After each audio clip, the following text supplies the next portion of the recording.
All right, folks, welcome to the Square Ring Podcast, episode number 4. Number 3 was delayed. We had a bit of an issue with some weather, some pipes freezing and bursting, some other things happening, some delays, and a little bit of a mess up. I'm not going to say who did it, but somebody messed some shit up. So, being re-rendered, it'll be out tonight, part 1, but part 2 is, part 1's good, but part 2 is funny.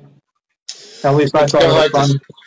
Kind of like the Star Wars, you've seen 4, 5, and 6 before you've seen 1, 2, and 3. Well, we got ours. We can see episode 3, part 2 before you see episode 3, part 1. And just like Star Wars, the first one isn't that funny. Hopefully we also got special effects in that first one. Well, in the second one, I brought, like you guys wanted, I brought in the Al Smith interview about Bruiser Brody, and I watched that thing 10 times, editing it and rendering it. I still laugh. It's just too damn funny. Especially since you said Al Smith and it's Al Snow. Al Snow, yes, Snow. Al Smith. Right, Al, in May, if you're going to be at the Hall of Fame, Bobby said it. I know Al Snow. He was I wouldn't say one of my favorites, but definitely entertaining. I loved watching him. Oh, he's great. What does everybody want? Nathan, I don't know if you watched Al Snow back when he was in the WWF, WWE, but he wrestled with a mannequin head, as his manager / tag team partner / best friend. The head talked and he gave him advice a lot. Right. And one of the things he would say is, what does everybody want? Head. What does everybody need? Head. Well, I mean, if that's the only way you could have got a head back then, I guess. Did it have a mouth cut out of it? No. No, but that was back in the Attitude Era where they didn't really care. It wasn't rated for the kids yet. That stuff would never probably fly in back when it was fun. Yeah, DX running around yelling "suck it," and the Ministry kidnapping princesses of the WWE. And you got the Godfather and his whole train, and that was back, it seems like every decade has its couple years that wrestling is great. Like the 80s, it was like 85, 86 when everything started rolling. And then the 90s came and you had the Monday Night Wars. So you had the Attitude Era and you had the NWO at the WCW. Then you had 2000s, so you had the end of everything. So the end of the Undertaker, end of the Triple H, and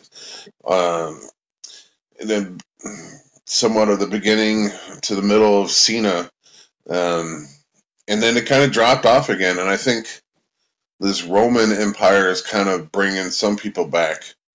At least I know Sami Zayn is bringing people back.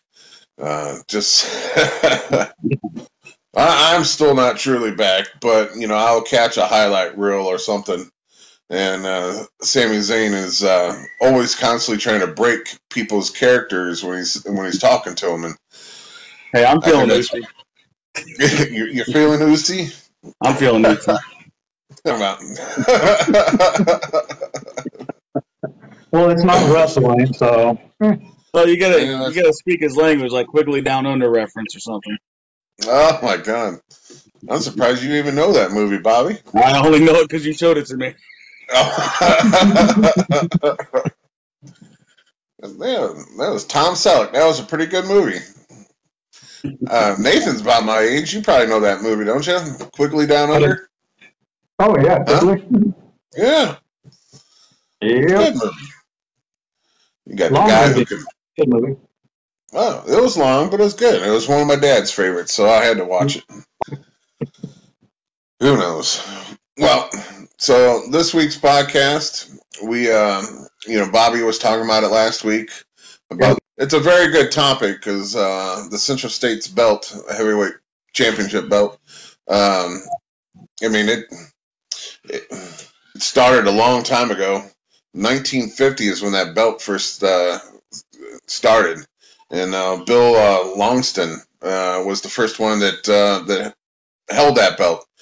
But that belt, man, it's been dropped for a couple years and brought back, then dropped again, brought back.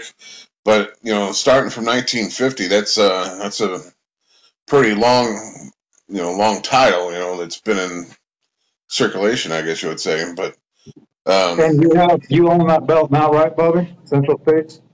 Yes, sir. Right up there. Yeah, and that belt is like a stepping stone for other belts. For like the heavyweight championship, the NWA, the 10 pounds of gold. So a lot of people that was the NWA champion actually wore that one. Harley Race wore that belt. When I was doing some research about this belt, it was kind of cool. I probably could have dug a little bit longer and really got into some great details about it, but I was just pulling some names out of the hat that I think people would recognize, because our relationship with Bob Orton Jr. Being the head trainer of his his wrestling academy, so I see Bob on a weekly basis, but knowing that his father, Bob Orton Sr., actually won that title, and I thought that was very neat. Seeing hanging out with Junior, but yet Senior won that title that Bobby's currently have. A couple times. He won it a couple different times. Some other people, Pat O'Connor, he's won that belt a few times as well. And I was telling Bobby, actually telling both of you guys a couple of weeks ago, I was watching Bulldog Bob Brown. He held that title for a couple times. And that was a classic match that was on the SICW TV episode. Dick Murdoch, that crazy guy there. What I thought was really cool was Mike DiBiase won it, and then Ted DiBiase won it as well. So that's a father and son. Now, truly, and you can read into Ted DiBiase's books, Mike DiBiase was like a stepfather to him. But he'll tell you that was his father. So Mike DiBiase won it, and then Teddy won it later on too. So the father and son duel, I thought that was pretty cool, pretty prestigious there. I did not know Bruiser Brody won that belt. Now it was 1980 when Bruiser won it, but you don't hear what belts did Bruiser Brody won. You don't hardly see any pictures with him with a belt. Now, I do know there was a story about him winning a brass knuckles belt down in Texas, because Pritchard talks about that. Pritchard being the guy that, I think he's still in WWE right now. He's like one of Bruce Pritchard. When the whole Vince McMahon thing happened earlier this year, he had picked Bruce back up because Bruce had nothing to do with the WWE. He was just doing his podcast. But all of a sudden, they started moving people around, and then Bruce got picked back up, and I think he had to cancel the podcast for a few months. But so Bruce Pritchard was talking about still having that title, that Bruiser won it, and he was just going to leave town. And Pritchard said that they needed that belt back, and he came and picked up Brody, I think, to drop him off somewhere. I don't know, to drop him off at the airport that he was leaving. And evidently Bruce didn't realize that Brody had put it in the back of the vehicle. So one day when Bruce was cleaning out the vehicle, he found that bare knuckles tire belt in the back of his vehicle. I want to say it was a truck that he was driving. You know, you guys, as you listen to us tell these stories of secondhand or third hand, you know, some of the details might not be on the money because, you know, kind of like that Flash Flanagan on this last week's episode that just came out today. I was talking about Flash setting a guy up on the table and then jumping off of a balcony. Well, I was wrong. Flash actually, he got thrown off the balcony and missed the table. So it's just a small little minute details, but anyway, Bruce tells that story, and he says he still has that belt, and that's one of his cherished items, and that belt was last won by Bruiser Brody. But anyway, I love to go off of topic, but yeah, so Bruiser Brody won it, Raven won it, you know, of course Gary Jackson won it, you know, Gary, I think he wasn't the first. Who was the first one that won it? Was it Gary Jackson that won it in SICW? Yep. So there's a little story. Derek Stone. You remember Derek Stone, don't you, Bobby? Mm-hmm. Oh, yeah. He's part of Attila's group. He pops in every now and then. But back in 2002, Derek Stone, the title was vacant. And it was a three-way dance. It was between Derek Stone, Gary Jackson, and a guy named Michael Danny. I've never heard of that guy, but they wrestled to see who would win the Central States belt, and Derek Stone won it. So I thought that was pretty cool. But that was way back in 2002. So that 1950 is when that belt started. That's just crazy. So I just saw you said Bob Brown, Bulldog Bob Brown. Yeah. Struggle with his name. 19 times he won that title. Yeah, that's crazy. It looks like the next closest is Sonny Myers at 14. Now the youngest person who won that was yeah, you probably have it up on the screen, but it was Shane. What was his last name? Was it Jones? Oh, it's a very long list here. Oh, it was man. I want to say it was Shane. I think he was 19 when he won it. And the cool thing about it, I never wrestled Shane, but Shane had a company that he used to run, and it was part of the NWA. Of course, this was after the main group of the NWA had already broken up and disbanded. There was still some affiliated NWA companies out there, and Shane ran one of those. You know, and this wasn't, he had already won the belt in a different organization and then started his own organization. But I worked for that company. And I actually want to say that the name of the organization was Central States. NWA Central States, I think was the name of that organization. I mean, I can be wrong because that was probably one of my first matches that I ever had. And that was in Rolla, Missouri. And it was actually, I wouldn't say it was my first match. It was probably within the first 2 years of me wrestling. A group of us just hopped in the car and flew down to Rolla and wrestled. And I tell you, it was pretty neat because where we wrestled was on the outside, it looked like a barn. You know, it literally, like the old school days, it was, you know, you open up a barn and bam, the wrestling ring was right there in the middle. But it was very cool because this barn was furnished on the inside. It was like a gymnasium, but the outside looked like a barn. But so there was the ring and there was the bleachers, and this was, I really talk about this one a lot because when we got there, There was food in the locker room. There was drinks, waters and sodas, and like the whole community just centered around wrestling. So they all donated all this food and the drinks, and then we wrestled.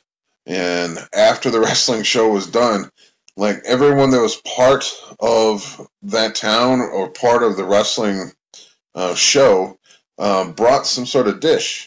So it's like a potluck dinner after the wrestling. So, us, coming from out of state, we show up, got fed before we wrestled. After we wrestled, it was like a group potluck, so we got fed again. Then we got, our money for the gas and for wrestling. And it was just a really cool weekend. And man, did you see that yet? Was it Shane Jones? I didn't see anyone named Shane on the page that I'm looking at. Yeah, I want to say he was 19. I might have the last name wrong, but he was the youngest person to ever hold that title. I want to say his name was Shane Jones. But, I could be wrong. It was like a long time ago, over 20 years ago, so. Rufus Jones. Yeah, Rufus Jones. Special delivery, Rufus Jones. As he's won it a couple times. Yeah. The youngest was Shane Somers at 19 years old. Man, see, Summers. So, man, I'm sorry, Mr. Summers, because I know that. Somers, S-O-M-E-R-S, Somers. Actually, I think I wrestled for him a couple times now that I'm thinking about it, now that they're making the name connection. Because I think he brought the NWA to Illinois once, and I wrestled for him in Illinois as well. But like I said, that was years and years ago. But, yeah, so 19 years old and you're winning that belt. I mean, Bobby, like you missed it by that much. For being the youngest. A little bigger. Yeah. Well, how long have you had that belt for? I won it in June, I believe. And we're now in the end of December. So 6 months? About 6 months, yeah. That ain't When do you bad. defend it? That's pretty good. When do you defend that belt? Every chance I get. Well, it's not going to be next month because, next month we got that 6-man tag. So it might be February before you defend it again, unless you go to a house show or something. But first we got to get past Attila and get past Pete Nares and get past Prater, Sheik Prater, and then he can defend that. But I need him in my corner for at least another month. We got a couple big fish to focus on right now. Right, because me and Gary's already been being called out for our tag straps. LA Hustlers are just, they're on. I guess they're on a mission because this last episode of the SICW All Star Wrestling, they did an interview with what's their manager's name? Lucky. Yeah, Lucky. I heard P. him Larson, chirping out there saying you guys are scared to defend them. Yeah. He said, yeah, you were too scared to defend your belt last time, Bobby. That's all that guy does is chirp.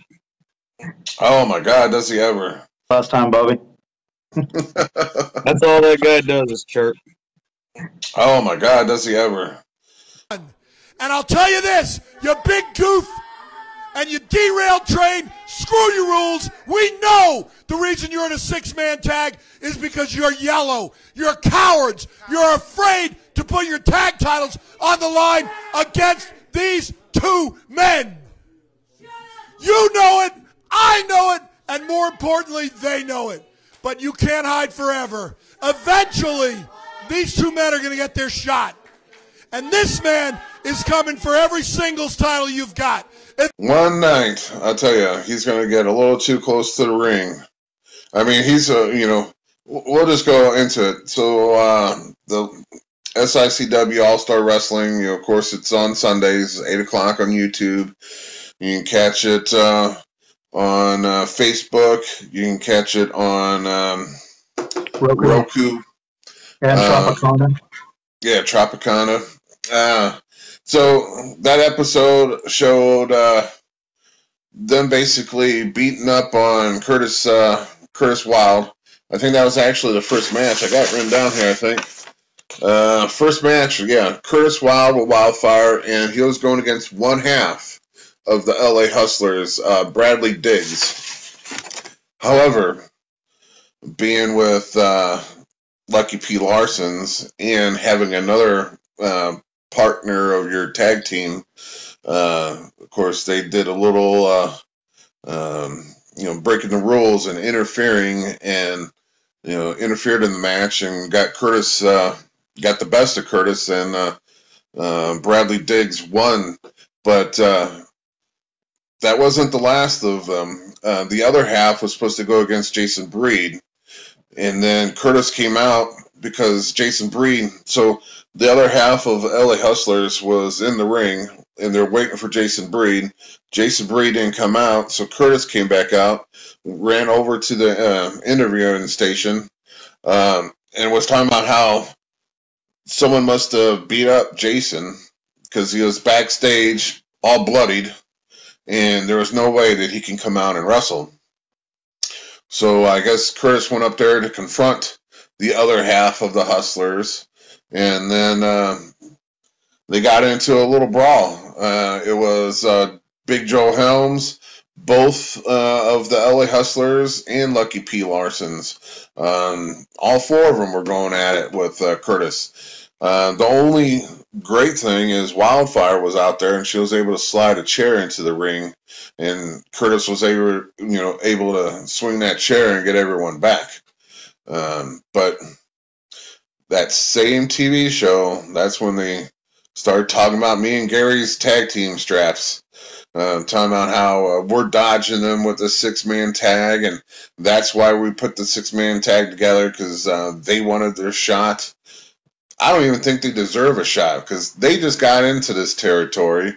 They've only had a few matches. There's been other people in this territory that I think deserve it. But, I'm not the promoter, so I'll just wrestle whoever he says I have to wrestle. But to tell me and Jackson that we're just dodging them, that's baloney, because I got bigger fish to fry, and that's Attila. So that tag team match, the 6-man elimination match, that's what I'm looking for. Granted, I love my tag straps. I love being Gary Jackson's partner. But to get a little bit of revenge on Attila, and to keep at the top of the packing order for the next shot at Attila again, that's what I'm going for. But that same TV show, you guys are going to laugh. We talked about it last week about Big Nasty Glenn Williams with that lariat match. He did that whole promo where he was at the gym and he was lariating 1,000 lariats. Yeah, 1,000 lariats to this bag. And I told you guys that you can tell that there's no way he did 1,000 because he had no sweat.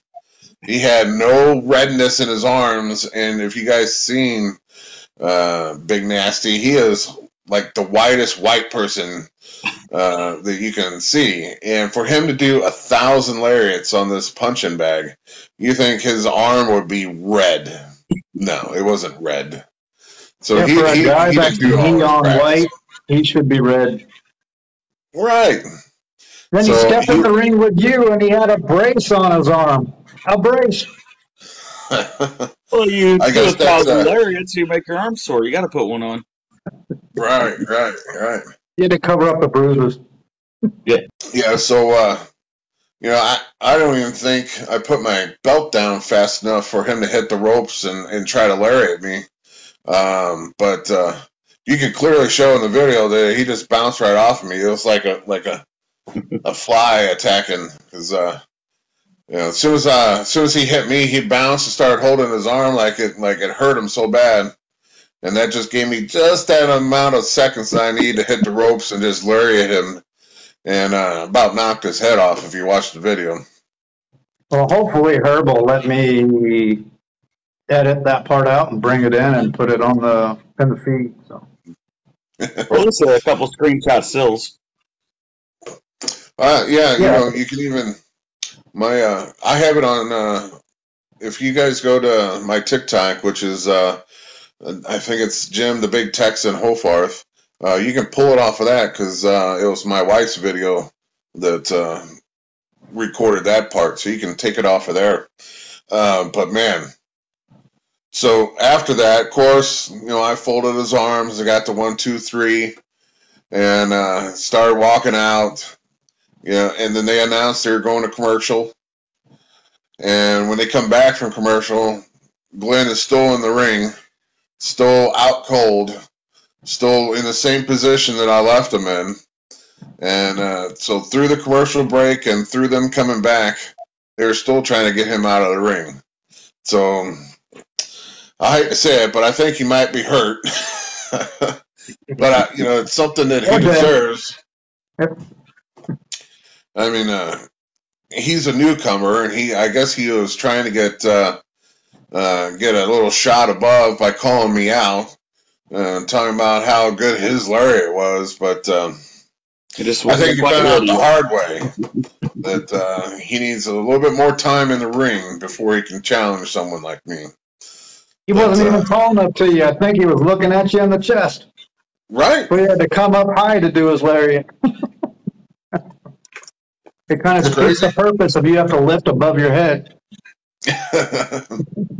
See, my problem too is a lot of, like, if the guy is shorter than what I'm used to, you know, when I aim, I'm aiming for the neck and the chin area. So if you're having to be shorter, you might get your mouth, you might get your nose. You know, like I said before, I've had plenty of teeth marks in my bicep. And I've been known to knock out a couple teeth now and then. So, but he's lucky that he just got knocked out. You know, I don't think he lost any teeth, but I haven't seen or heard from him since. So who knows? Pretty funny stuff. But yeah, so then after that lariat match, that's when they called out Lucky Pete came out and the Hustlers and Joe Helms and was talking all their madness about everything. Huh? I'm so sick of Lucky. You know, like, when you have the technique or the things that can catch people off guard or just even some of the backhanded tactics, you can make it work. You look at Billy McNeil. He doesn't cheat as far as I see.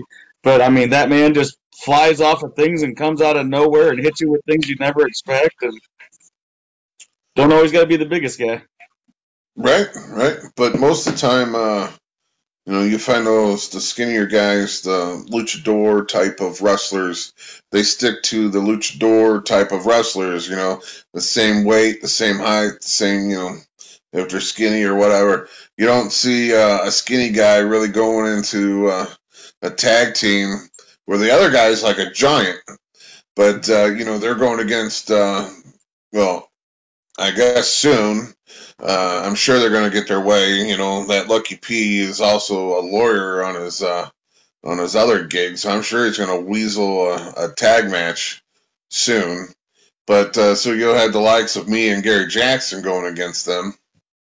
But even like Jason Breed and Curtis, well, Curtis is on the smaller side, but Jason Breed, he's a taller, more built of a guy. But who knows? So you got that skinny guy that can do all the jumping around and flying, and then you got the other partner, which was Bradley Diggs, being the muscle of the group, I guess you would say. So I get it. It probably does work.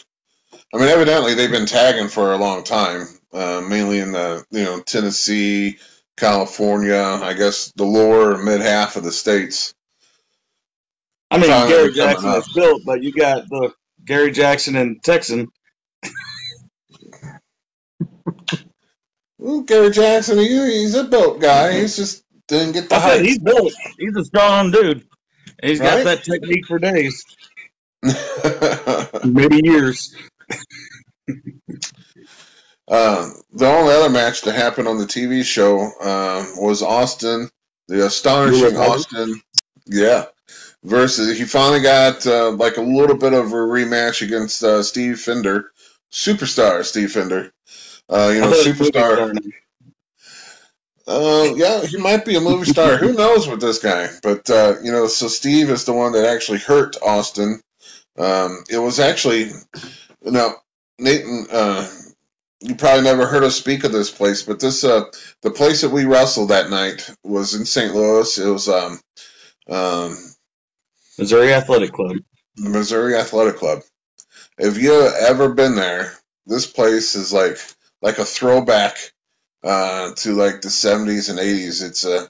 It's like a gentleman's club, but it's got all the people that any sports people from the St. Louis area. So you have hockey players that are members. You got football players that were members, baseball, anything that dealt with sports as well. So you got announcers, and then you got the high-end people, the top lawyers in St. Louis, the top doctors. They all belong to this. So we serve a steak to each audience member before the matches. Yeah. So, they have the little cocktail parties before the show. And then when the show's beginning to start, they bring them each, a steak, and they're smoking the finest cigars and the whiskey that they're choosing. Texan somehow weaseled a steak after the matches, so. Hey, how can a Texan go without having a steak? That's all I can say. And a couple of buckets of beer. Well, I got buckets of beer and bottles of whiskey. That's my drink of choice, and that's what I got that night. But so it's on the high end of everything. And matter of fact, Herb Simmons actually said that's the closest that you can get to the Wrestling at the Chase days.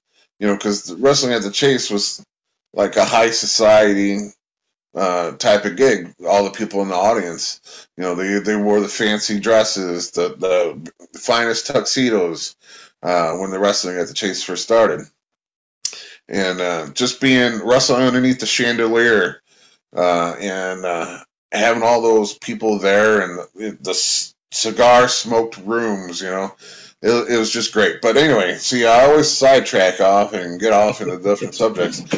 Anyway, that's where Austin got hurt. So Steve Fender, I don't know what move they did, but they both like to fly when they're able.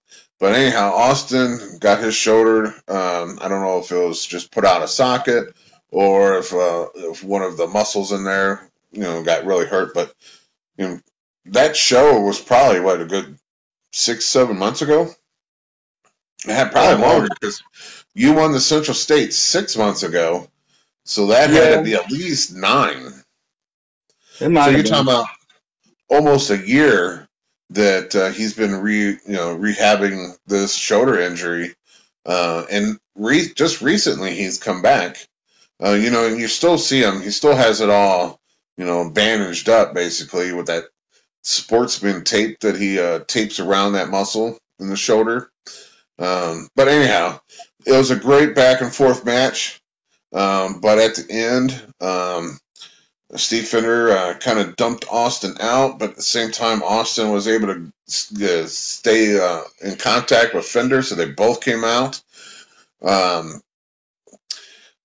referee started counting, got up to about 8 when they both got up, but instead of sliding into the ring, they just stayed outside just fighting. So the referee got to 10 and ended up being a time limit. I mean, not a time limit draw, a double count. Yep. So I mean, it was a great match though, but Austin didn't get the victory. So I'm sure they'll come back to that one once again sometime down the road. But otherwise it was a great TV show. I say great. I forgot to say, me and Gary did a little interview on that program too that night. Wrestling fans, I am here with our SICW Tag Team Champions, the Big Texan, the Night Train Gary Jackson. Gentlemen, Your most recent title defense we saw last week against the Canadian hero, Sean Vincent, and the intern. You were victorious. Titles remain on your shoulders. Yeah, but let me tell you something. First of all, it's good to be here. Merry Christmas to a lot of people out there. Merry Christmas to the SICW fans. Merry Christmas to our fans that's here at the tapings. You know, our job being a tag team champion is not easy. We knew it wasn't going to be easy, so we're here to take on anybody who wants a shot at these titles. We've seen a little more of the LA Hustlers recently. We heard about them. Now we've seen them. What are your first impressions on the LA Hustlers? You know, LA Hustlers, they are a seasoned tag team. They've been around for a while, so they are up here for a mission. But our mission is to stop anybody that comes out that dressing room who think they got a shot at getting these tag team titles, and they don't. Texan, December the 10th, East Carondelet, you hit the lariat on the classic champ Attila Khan. We're this close, literally, from being the classic wrestling champion. Stephen E., their manager, slid in, caused the interference, got themselves deliberately disqualified to keep you from being the classic wrestling champion. So you've got a little bit of a grudge match there. That will lead us to January the 14th.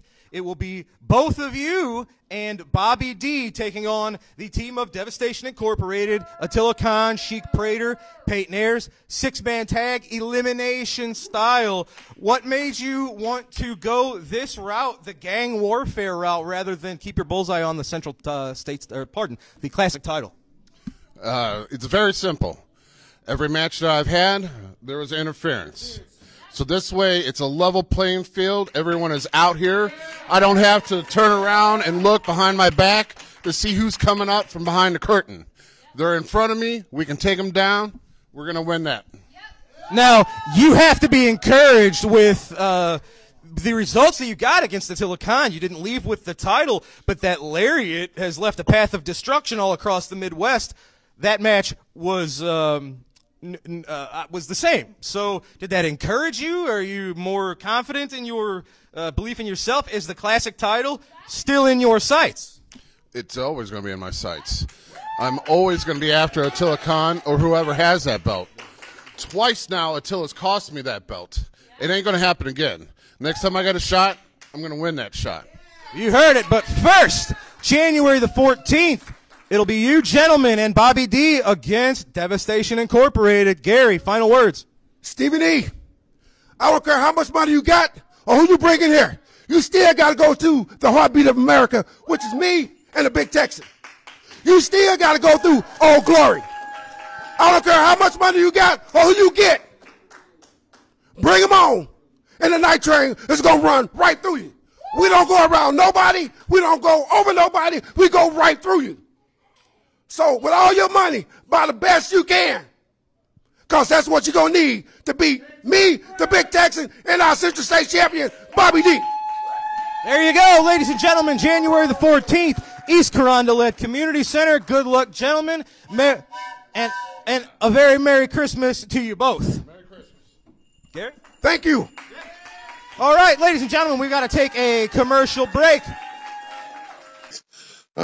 Again, talking about that we'll take any open challenge. You know, anytime Herb wants to put us against any tag team, we'll go against them.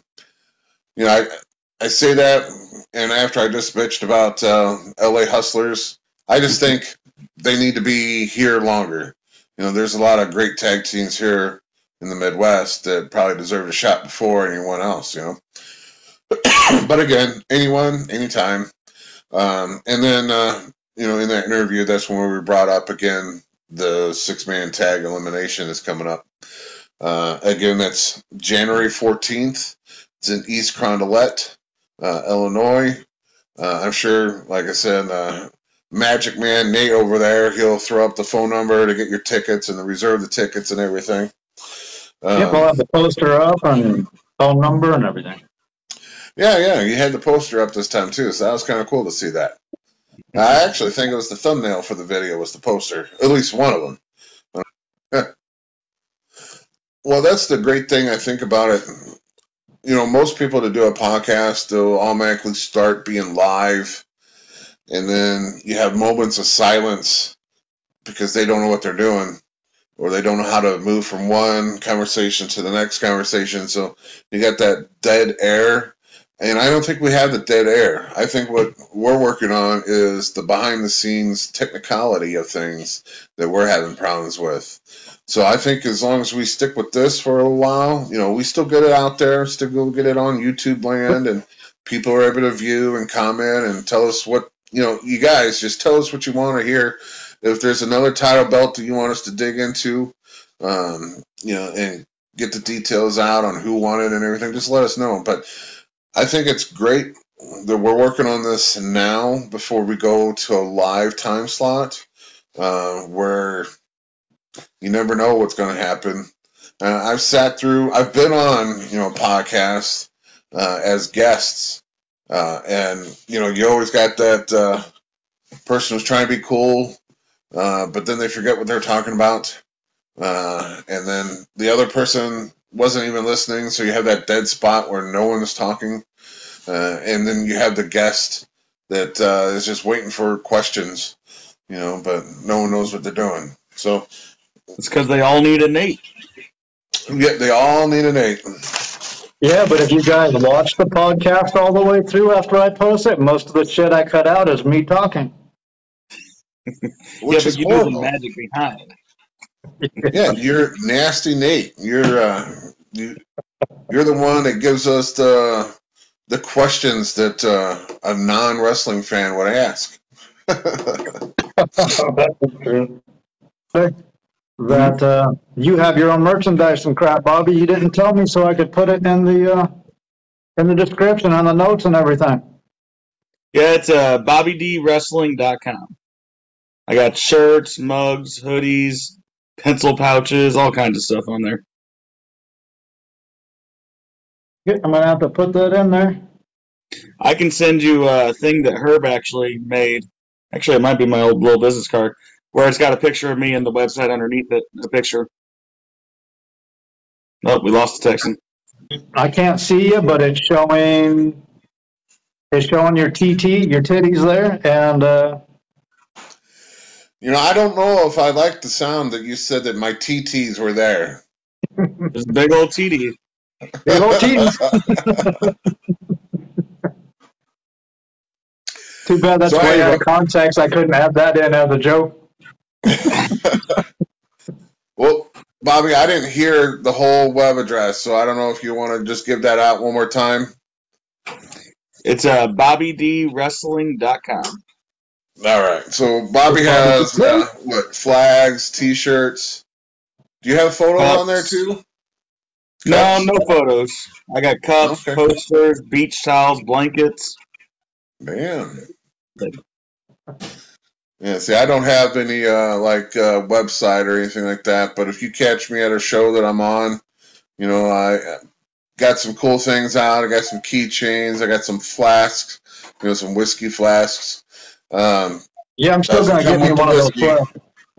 Yeah, like I said, it doesn't come with the whiskey, but if you have some on you, you can always fill it. T-shirts. I might take it from you temporarily, but just for a shot or two. But so Herb is actually for his personal collection has made some wrestling figures. I don't think Bobby's got one yet, but a couple of us have seen them. They're for Herb, so they're not for us. But it's like Attila's got one, and Gary Jackson has got one. Larry Matysek is hell. Even Herb is one.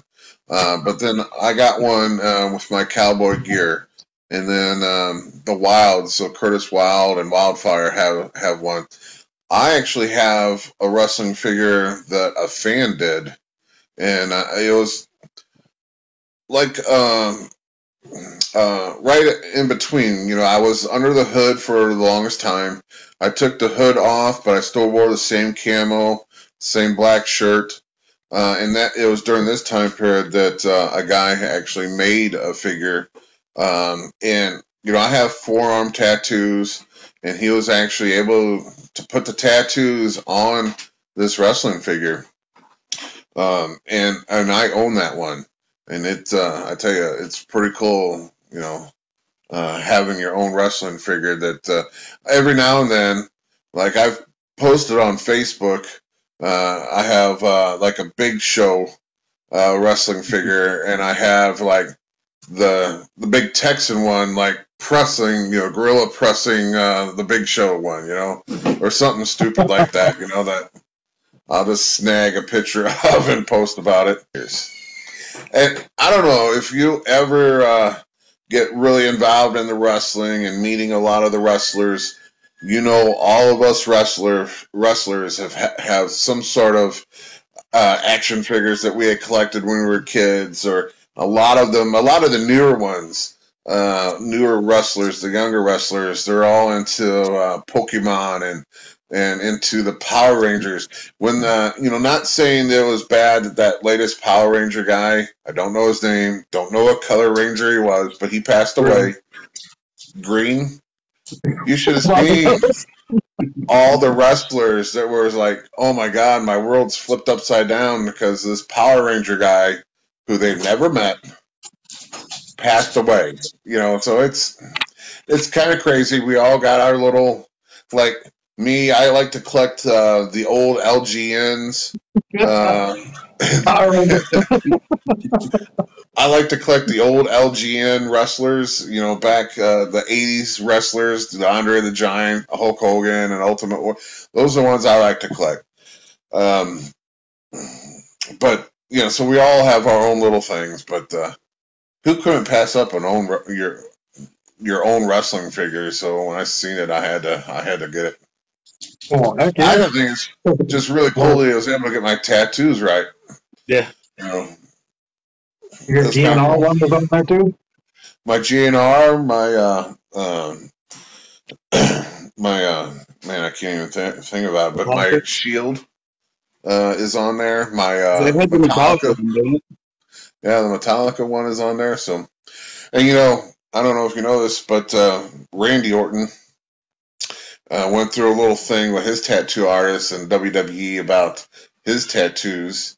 The tattoo artist that tattoos him sued WWE, and I believe she won, which is like conflicting because so many people have tattoos. So does that mean she sued because Randy Orton, the latest video games were so highly detailed that it showed off his tattoos like really well, but she wasn't paid by WWE, and she felt like she deserved to be paid.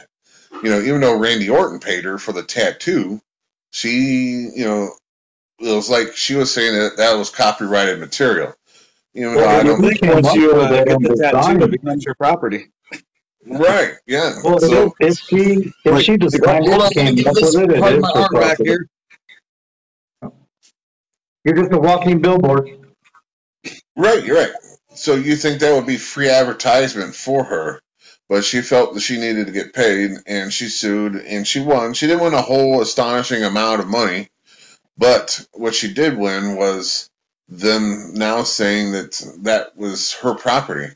So going forward, everyone with tattoos are they going to have to pay, the tattoo artists if they get big?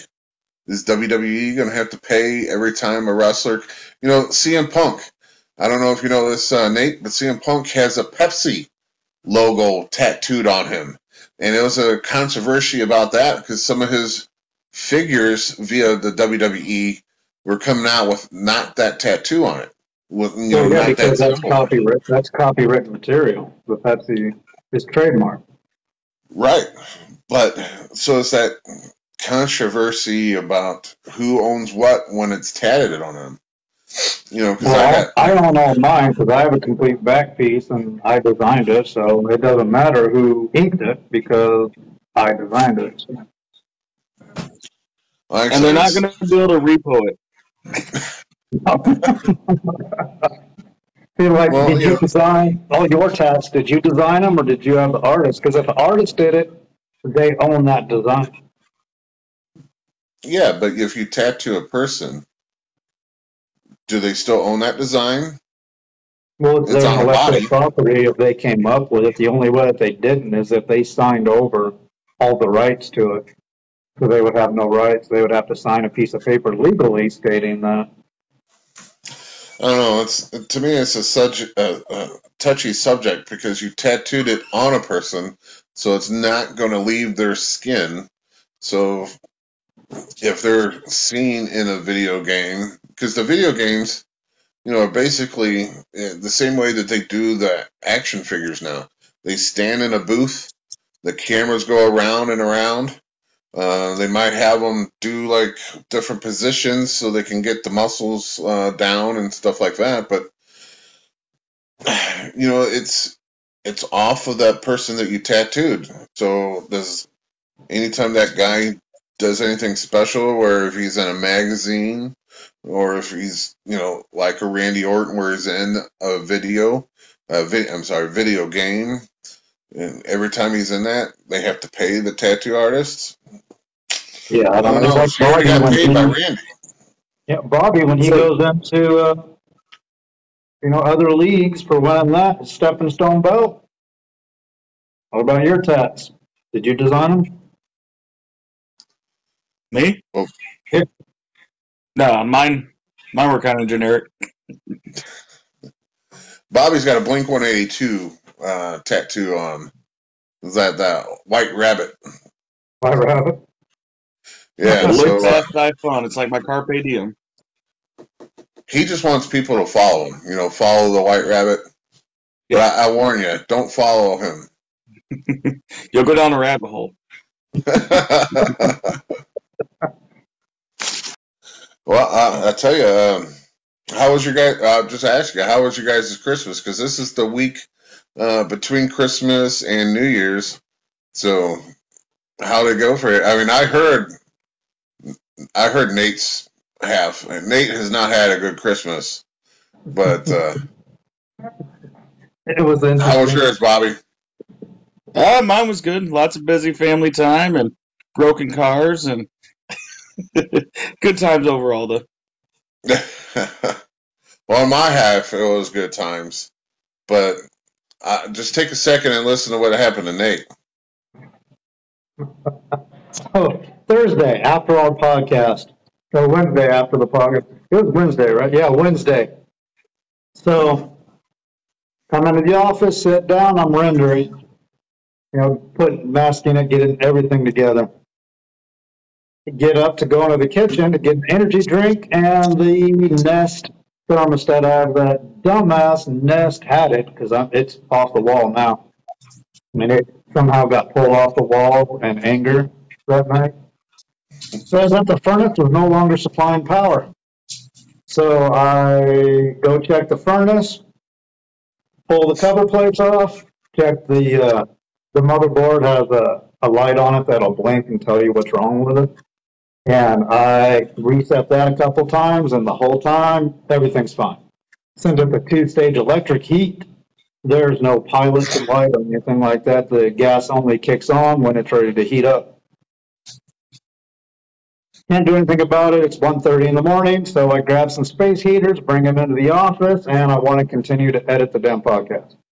And since we, all three of us, believe in keeping things local and locality, some of the other things I do outside of here, I brought, I had a song sent over from a local artist that's not signed, and I was going to edit and mask that into some of the compilations for the video. So I'm overlaying that, and it's 31 degrees in the office because the space heaters can't keep up. I'm seeing my breath, and in the middle, it just started to render, and a frickin' huge ass warning. The GPU's frozen, everything shuts down. And the fans are frozen, so they're making all kinds of noise. So at this point, I'm laughing. I'm like, okay, this is stupid. I got other things to do. And since I started drinking an energy drink, I'm not tired. So in the other rooms in the house, like in the kitchen, it was 40 degrees. So I still had shit to do. I figure I'm going to turn the self-cleaning on. It'll kill two birds with one stone, burn up all the crap, and provide heat. So I turn that on, go down into the bedroom, 10 minutes later, just smoke comes pouring into the bedroom. I get up in there, open the door, get up into the kitchen, and there is, it's just smoke everywhere. I start throwing things off the top of the oven, and I go to bear hug it because I'm going to throw this bitch outside so it can burn down outside because I don't want it in the house. And I look down in the glass, and the oven's on fire on the inside, not burning a little stuff. It is on fire, and just like it's on a convection, like I turn the fucker on to cook something. And when I grab it and yank it against the wall, because I hit the off button to try and open the door, and I grab it and I'm pulling it out, and it just, fire goes out. So I just like, okay. I'm laughing because here's another problem, because my dumbass decided I wanted to do something. I have to open the window to the kitchen to let the smoke out. It's -8 degrees here, people. I open the window, 10 minutes, it's 30 degrees in the kitchen, shut the window, all the smoke is out. I figure I'm walking back and forth, the whole back house, the back half of my house is glass going up, looking out the back. So 2 of the big windows are covered in ice, and I think it's from the outside, but I go and touch it. All that ice is on the inside because the humidity in my house is 35 degrees, or 35%, always. So I have a fireplace, so I stick the wood in the fireplace. I have 3 fireplace lighters, all full of gas. Not one of those will fucking light. And I'm laughing because it is so stupid. I'm laughing how stupid this is.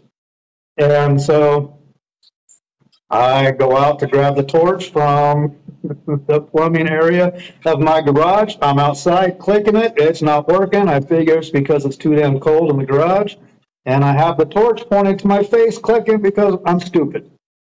And I walk in the house and I look and I'm clicking. I look to the side and it fucker comes on. But because I'm looking the other way, it doesn't hit me in the face. So again, I doubt I was so cold, I doubt I would have felt it anyway.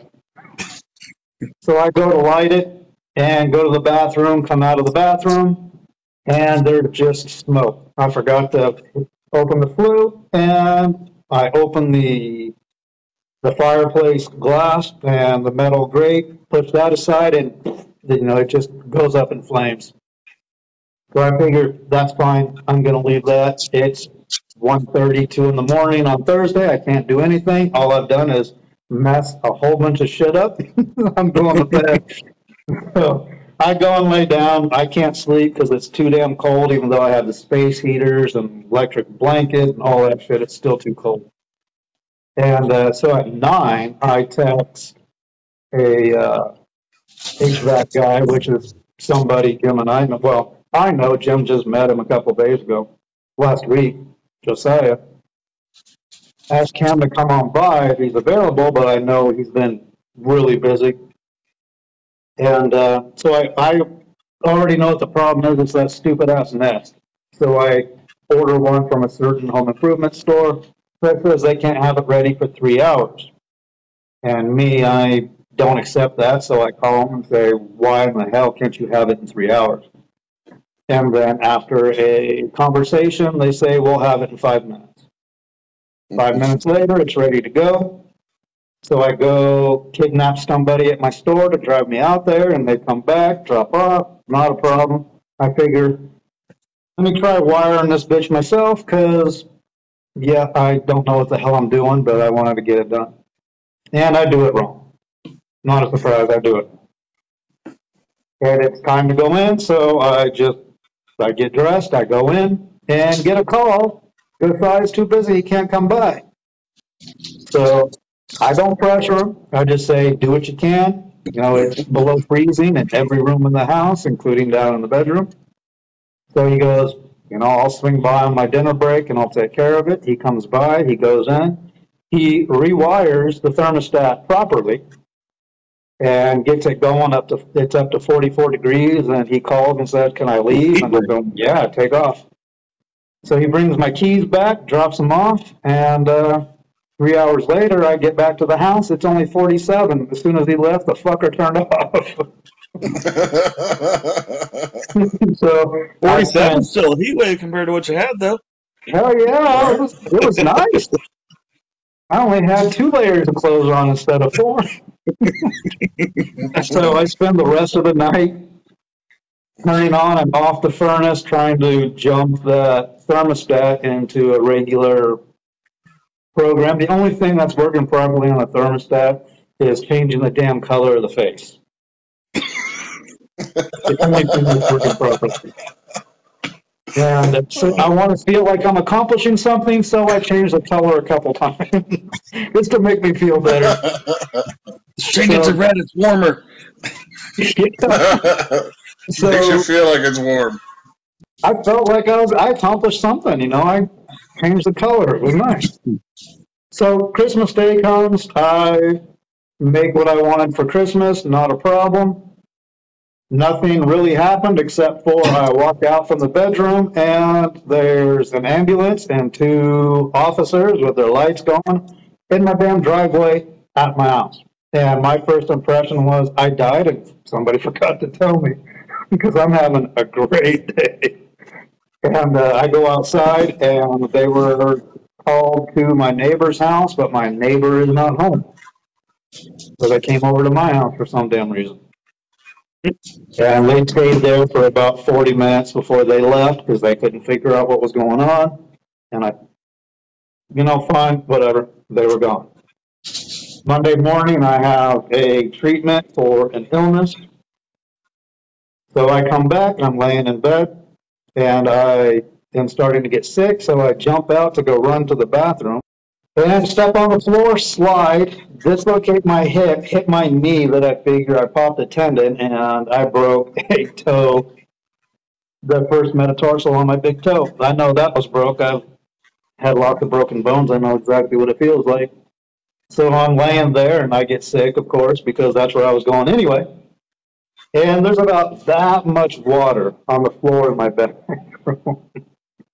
I get my hip back in because Jim can do his shoulder, I can do my hip. And get out to the garage, and the HVAC dude, I have heaters on the water lines out in the garage so they don't freeze. He moved all those to get up into the attic to trace the wires, but he didn't move them back. So behind the washer and dryer are the cold and hot water lines going into the washer. Well, those burst. The cold water coming in, but it burst on a fitting. The best place that thing could have burst was on that fitting. I already had one in the plumbing section. Had a plumber come in. He was here for 5 minutes, used my fitting, fixed it, and refused payment because he wasn't here long enough, and then walked out. And then the rest of the time was icing my foot and getting the other 2 things checked, and yeah, so that was fun. Look, ended Christmas really well, but Christmas was quiet and mildly cold. But yeah, that was fun time. I was ready for this year to end. Yeah, I bet. I mean, I think it was a cool year for me and Bobby. I know in retrospect, it was probably decent that everything happened to you that it did, because you were able to get things done. People were doing it for free because of the Christmas time, Christmas spirit. I know it sucked, but the same instance, like last weekend, it wasn't Christmas weekend, but the weekend prior, me and Amy were driving. We got a flat in our Camaro. And we pulled right off the highway, realized it was flat. There was a place like 2 blocks down the road that I was able to go to and get it fixed. But that night, we were supposed to be in St. Louis. And literally, we had nothing to do that day. We were just out just doing stupid stuff. And if we would have not gone out and we would have went straight to St. Louis, that night, we could have been broken down out in St. Louis. So it broke down pretty close to a body shop that I knew the guys. I mean, it was a mechanic shop that I knew the guys, so I was able to get the tire fixed. And I wasn't out in St. Louis later on with a flat tire. So things happen for a reason. Yep. But everything is working, and everything's you got heat and you got water, right? Oh, I always have water, but yeah, I have all that stuff. Well, I'm just saying it's not on the garage floor, so. Yeah. Well, not one time did I ever do anything but laugh and say this is just so stupid it's beyond words. Yeah. Because my decisions compounded a problem that wasn't my fault, like the kitchen and not rechecking afterwards to see if the heaters were on the lines like they were supposed to be. All that shit is stuff I should have done or shouldn't have done, and that just compounded the problem. I just thought it was funny, but because it's just too damn funny. I thought it was funny. I still think it's funny because it's just too stupid for words. But it all happened at the right time, and for somebody to do shit for nothing for me without me paying them stuff as a surprise for the most part, great. Yeah, it's kind of awesome. Yeah, and it out of all the massive amount of water lines that I've gone through this house for, that place to break on a fitting that I already have here in my garage to where it takes 5 minutes to fix, that was a blessing in itself. But it all happened for a reason. All happened at the exact right time, and it is what it is. Right. So if you want to chip in, we're going to have a fund. No, we're going to have a 1-800-HELP-NATE. No. No. I'm just glad everything's up and running and everything's smooth sailing now. We had one technical difficulty tonight. We don't know whose fault it was. Could be my phone, could be someone else's, but I swear my Bluetooth was off. That's all I'm going to say. Once we get through all the technical difficulties, then we'll go live and we'll start interviewing other wrestlers and everything like a normal podcast should. But until then, just bear with us and we'll keep coming at you. We do this recording on Wednesday night, so we try to get it out to you by Thursday. As you can tell, this week was a little off. Well, last week's, I guess, was a little off because it just came out this week. But our Master Nate here, he'll get it down. But I think that's pretty much all we got for this week, right? You guys got anything else you want to talk about? Oh, you have any more Central State champions you want to talk about, Bobby? You want to talk about how you won your belt, who you took it from, or anything like that? Well, I did see the names on there, too. You had Dusty Rhodes and Harley Race that had that title, too. Those are some pretty damn big names to put on there. Right. Like I said, it was a stepping stone to the NWA 10 pounds of gold heavyweight championship. And then I won it from the guy that's been challenging me for it all the time since, Kowalski, big 400-pound monster. Beat him, came down to him and me for the Brody Cup. And then the next month, I took the title from him. Insult to injury, that's some salt for you. Right. Couldn't happen to a nicer guy. But now you're in the history books, right? Because now your name is going to be in that title lineage. You put me on the Wikipedia page now. There you go. You're going to have one of those, there was one of those guys, I don't remember what name, but he held it for like 300 and some odd days. Back then, though, those championship reigns, they were held, like the WWF belts, they were held 9 years and 3 years, and it was just crazy. Bruno Sammartino, he held it for like 15 years for a group. It was actually, I think it was like 9 years or something, his first title reign, and then it was like 3 or 4 his second title reign. It was just, and that was only it happened because he broke his neck.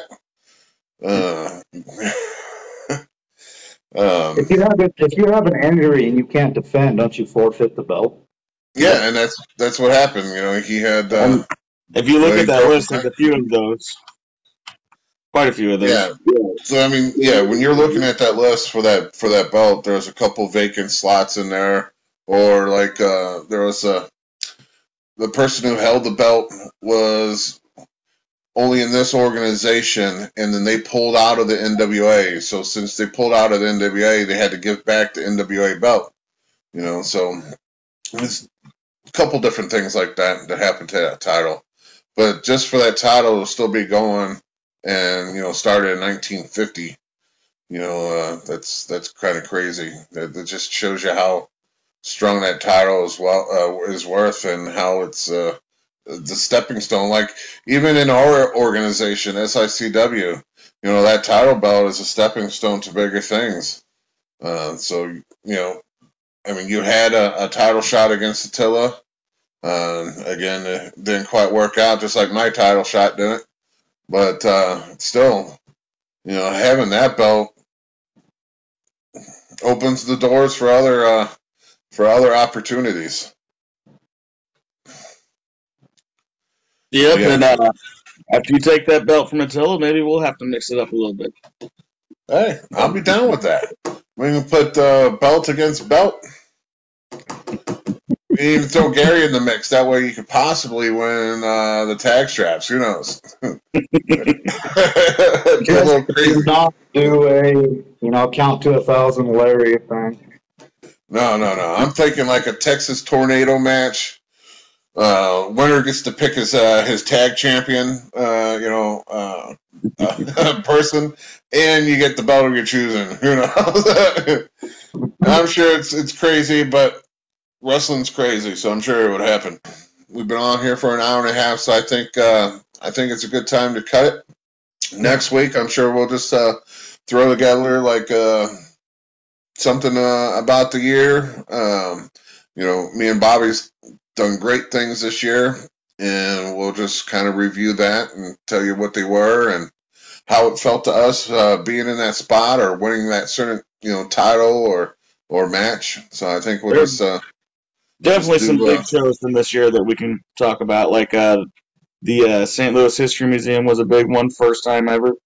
Yeah. Things like that. The Buffalo Fairgrounds. It's just crazy, but I think that's what we'll do next time. So until next Thursday, I guess we'll see you all later. Thanks for tuning in. Again, like, share, comment, hit us all up. You can find me on all the socials under The Big Texan or Jim the Big Texan. Bobby D has his own website. We're going to get Nate more involved in the social media. He's like the anti-social person, so he has nothing. But we'll break him in. But, yeah. All right. I'll see you all guys next week, all right? Have a happy New Year, everybody. Happy New Year. Have a New Year.